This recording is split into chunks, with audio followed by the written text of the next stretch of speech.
Hello, it's Dawn Michelle and welcome back to my channel.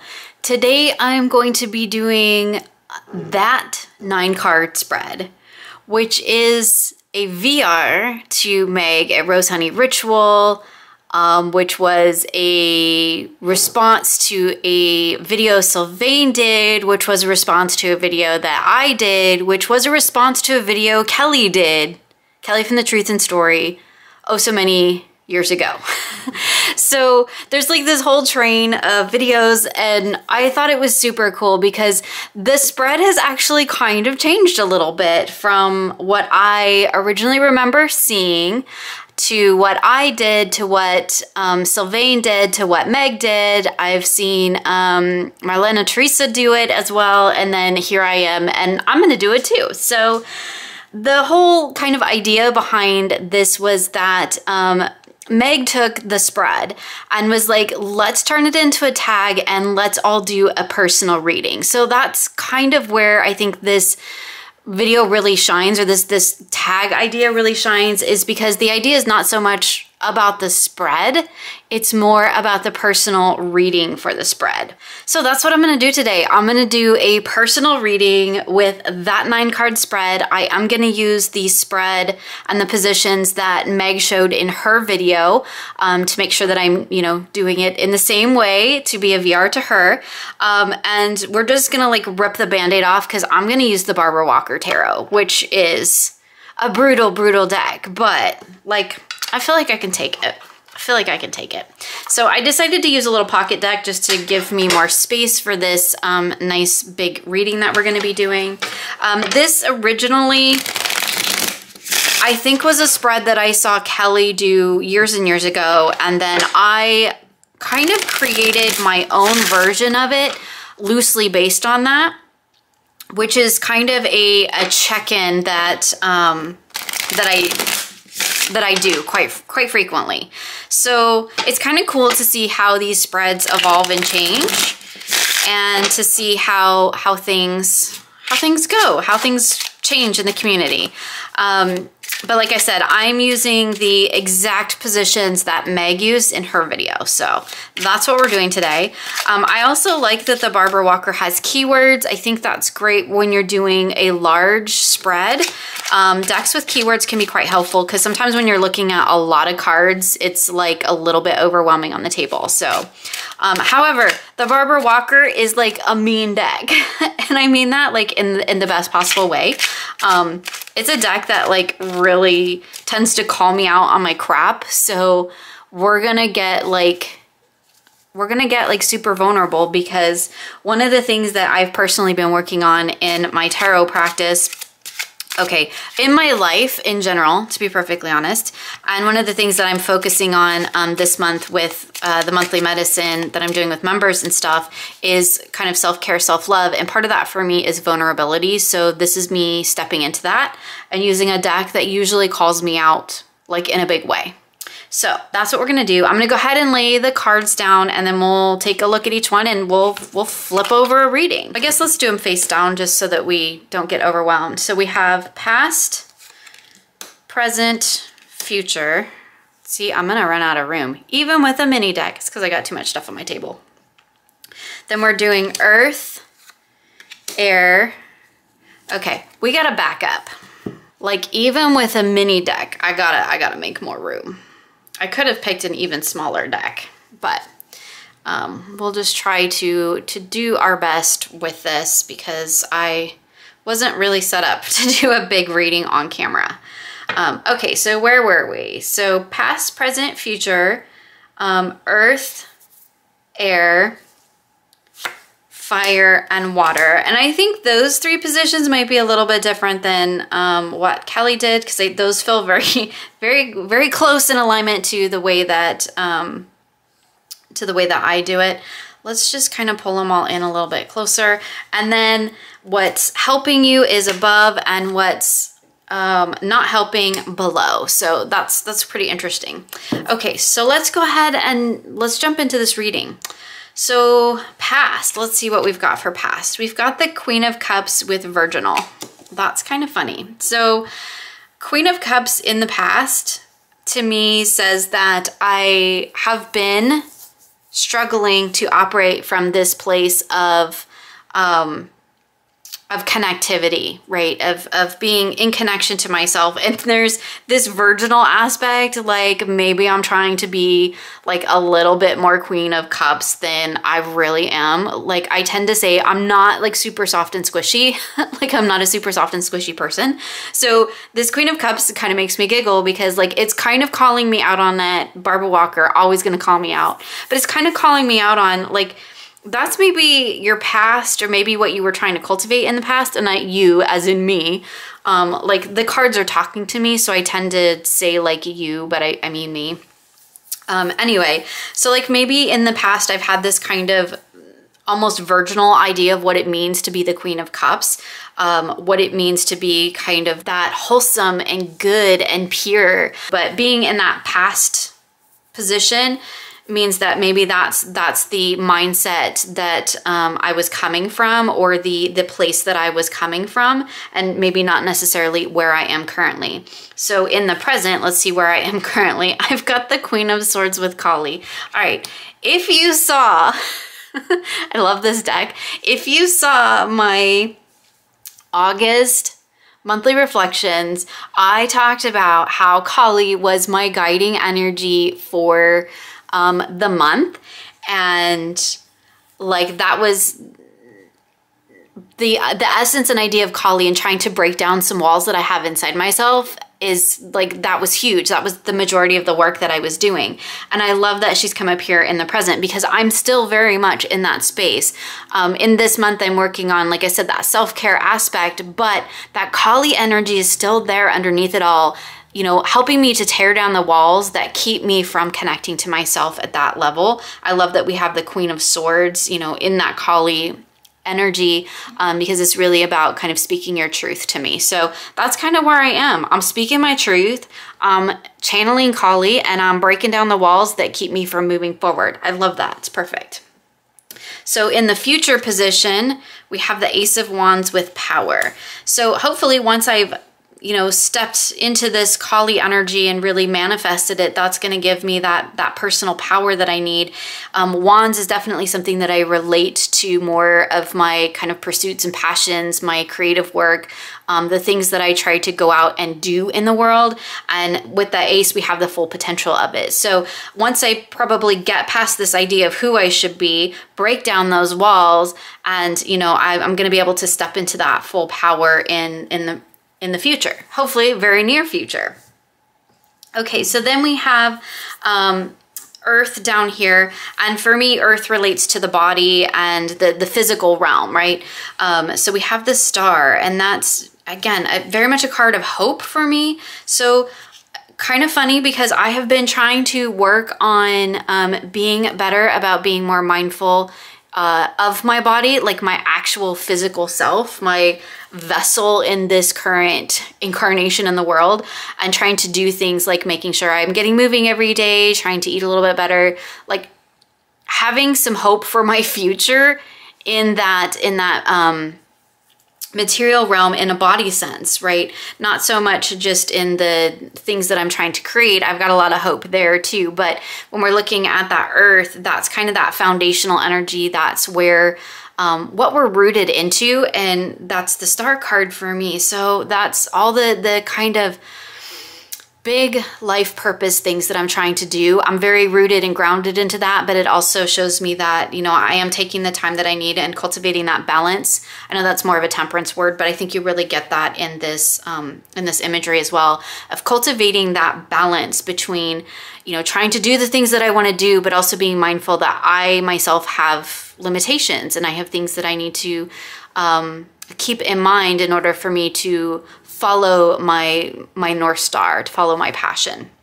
So that's pretty cool there. So up here we have air, and that relates to the mind. So we have the Prince of Pentacles with Merlin. I love that. This card is so cool because there's this creature down here kind of lurking in the window.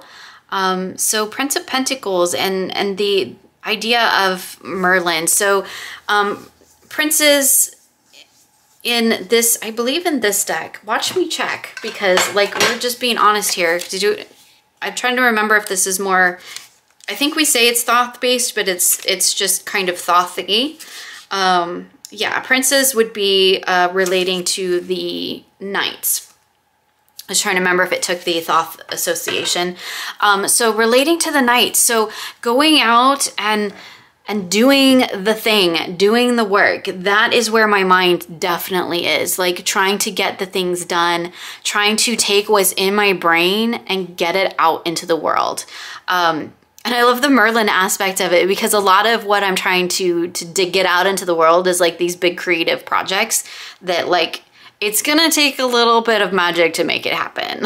So I love that, you know, for me, that prince energy or that knight energy is about taking what we know and putting it out into the world. So I think that's great for that position for it. And that's where my mind definitely is, where my mindset is. Like I'm almost like obsessed with this deck that I'm creating. I'll have to share that later on, but like I'm in this full-on obsessive creative space where it's just all about trying to get that created. So that's pretty cool. Okay, so 6 is fire. So that's up here, and fire relates to those, for me, for those passion pursuits, the things that like I talked about with the wands, like the things that I'm trying to create, to cultivate. I got the Empress. I mean, that's pretty cool. I got a lot of quartz and majors. They're still stalking me to this day. They stalked me all last month too. But I got the Empress, and for me, the Empress is really about creation, and it's about the sort of cosmic, universal, big picture kind of creation stuff. And so that is in my fire position. So that's in the things that I'm trying to put out into the world. Again, very much, and this is so interesting when you do a reading like this. For me, this entire reading is solely focused on, so far, I should say, is solely focused on the creative projects, the stuff I'm trying to get out of me and into the world. And like, that's where I am. That's what I'm fully ingrained in right now. And the cards are really reflecting that. So what I'm trying to create right now, that Empress energy, I'm trying to tap into that and bring it forward to have it bloom and grow. And yeah, that's pretty cool. Okay, so down here we have water, and water for me is the emotional suit, and we have the Lovers. I giggle because the Lovers and Judgment stalked me all through August, and here they are again in the emotional realm, in the realm of water. This is a lot of majors. This is a lot of big energy stuff, which kind of tells me that maybe the things that I'm working on are like big life project things. Like maybe these are gonna be things that take what I'm trying to create and really manifest it in the world in a big picture sense. But the Lovers for me is a lot about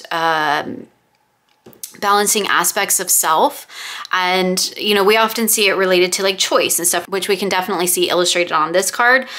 So it's about choice. And for me, being in a water or emotional position means that like I need to follow the part of me that the heart is directing, right? Not so much the head. Like the head knows what it's doing, but I also need to be listening to the heart, and I need to be making decisions that are in alignment with that and following that energy through to help me cultivate what it is that I'm cultivating here. This is why this spread makes such a great check-in, because it's kind of just like reflecting back to me or to us when we do it, reflecting back what's going on, so I can kind of step back and get that bigger picture view of what I've got going on in my life. Okay, so above it's what's helping. And I have oppression with the 10 of Wands. Really? Oppression is helping me. Okay, that is interesting. I generally see the 10s as like the culmination. That's like you've done the thing and now you're ready to move on to the next level.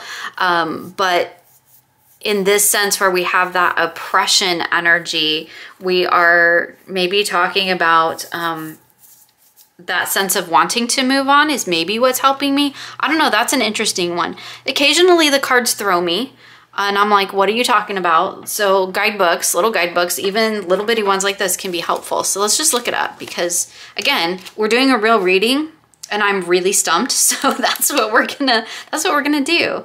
Where are we at? Wands? Oh, I need my glasses. I can't see this. Wands, 10.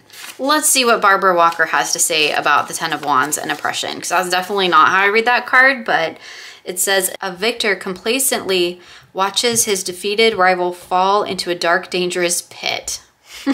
Like Gnostic Christians who revel in the defeat of Lucifer, the Lightbringer, and regard the triumphant deity as a tyrant, interpreters of the culminating card of the power suit recall that absolute power corrupts and leads to injustice. The 10 might mean misuse of power, selfish authority, and too much pressure, generating resentment and possible unity. So that's helping me. So that's interesting, right? So how is oppression helping me? How is that idea of, oh my goodness, what did it say? And I don't even remember, like a misuse of power or something like that. But it's in a positive position. So how do we take a card like that that's in a positive position and go, how is this helping me? Maybe it's not so much a misuse of power as me putting all the power into what it is that I'm creating. That's what's helping me right now. That kind of, like I was talking about, that kind of obsessive mindset, that sounds terrible, but that obsessive mindset is maybe what's helping me. And there might be a hint of a warning here that like that could lead to some overwhelm and some oppression at some point. So this card is kind of telling me like, that's cool. You can be all obsessive about the deck you're creating and all that right now, but you need to be aware that like that can create weight of its own. And so maybe that's kind of just telling me to be a little bit mindful of that. That's an interesting pull for a helping position to have a really, really negative connotation card like that. But again, I can take that as that's not necessarily what the situation is. That may just be the warning of you're doing this one thing, but if you're not careful, you're going to go too far the other way. That's kind of how I would interpret that. Because again, real reading here. So the last card is what's not helping. Ooh, and this is the Three of Pentacles with the work. Interesting. So generally see Three of Pentacles as, yeah, like getting the work done, putting the pieces of the puzzle together to actually get the thing done. And it's really interesting looking at these two of what's helping, it's not helping. It almost feels like these two are like in reverse positions of what they should be, which tells me that like I'm doing the work, but like I was saying, maybe I'm doing too much too fast.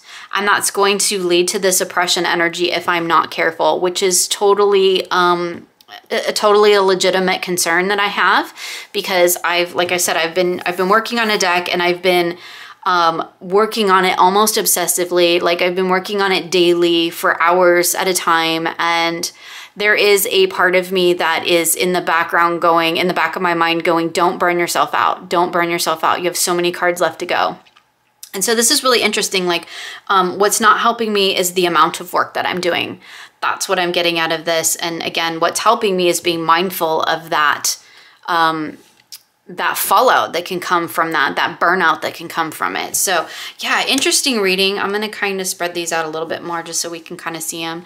I think it's really cool. This is a great spread. And I've seen many variations of this spread online and around and about. I've had a spread like this, a very similar spread to this done for me many years ago, which is why kind of like when I saw Kelly do it, I was like, oh, I've seen something really similar that, you know, that resonates with me, and I'm going to take it and kind of do my own thing with it. And yeah, I do really similar. I think oftentimes I will put Oracle in this, but again, I just wanted to do it exactly as Meg showed. So that's what I'm doing here today. And doing a real reading, because that's the whole point of this fantastic tag. I would love to see other people jump on board with this and like share a real reading, because yes, it does require us to be vulnerable. It does require us to kind of put ourselves out there, and it requires, and it's scary. And I totally get that. But on the flip side of that, it's really cool to see how people in their real life interpret the cards and work their way through a spread. I think that's really interesting and can be really helpful for somebody who's, you know, fairly new to tarot. Although this is a really big spread if you're new to tarot, so I don't know that I'd jump right into something like this. You could definitely focus on that past, present, future energy and kind of sit with that. But this whole that 9-card spread idea of sharing a personal reading, just to kind of show how you go through the process and how you interpret cards is really cool. I want to thank Kelly for the original spread. Definitely we need to give her credit for that. I want to thank Sylvain for taking a look at my version of it and then doing his own reading with it. That was super cool. I know that was a while ago, but I'm going to link all of these in the description box below for you. Want to thank Meg at Rose Honey Ritual for creating the tag, taking this idea and turning it into a tag where we all get an opportunity to share a real reading. And like I said, I would love to see other people do VRs to this. I think it's so cool to be able to see how people interpret their readings and how they go through the whole process. So, but definitely love to see some more VRs. I will for sure link everything that everybody and everything that I've talked about in the description box below for you. So yeah, I hope that you enjoyed this little look at my personal reading using that 9-card spread with the Barbara Walker in a tin, like calling me out on all the things today. So thank you so much for joining me today, and I look forward to sharing with you again soon.